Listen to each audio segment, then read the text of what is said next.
Kuasa hukum Baradae sampaikan salam perpisahan, kirim pesan manis untuk Eliezer.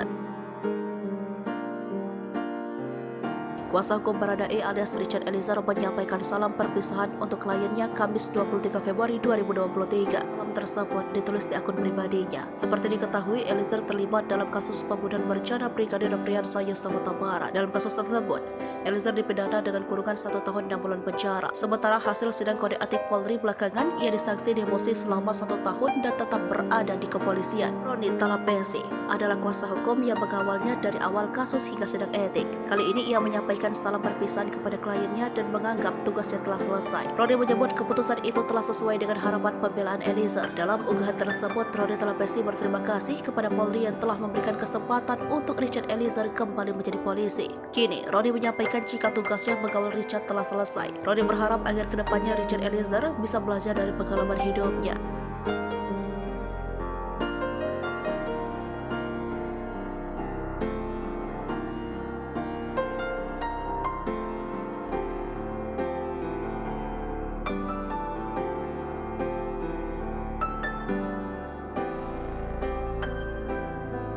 Roni Talapesi memiliki peran yang dinilai sangat berpengaruh terhadap kejujuran Baradae hingga membuatnya divonis hukuman ringan. Bahkan Roni tak kuasa menahan tangis usai mendengar Richard Eliezer dijatuhkan vonis 1 tahun 6 bulan penjara. Tangisnya itu ditumpahkan atas usaha yang membuat Richard Eliezer divonis lebih ringan dari Verdi Sambo CS. Roni meyakini bahwa vonis majelis hakim ini sudah merupakan putusan yang adil, sehingga ia berharap jaksa penuntut umum tidak mengajukan banding sama seperti pihaknya yang menerima putusan hakim.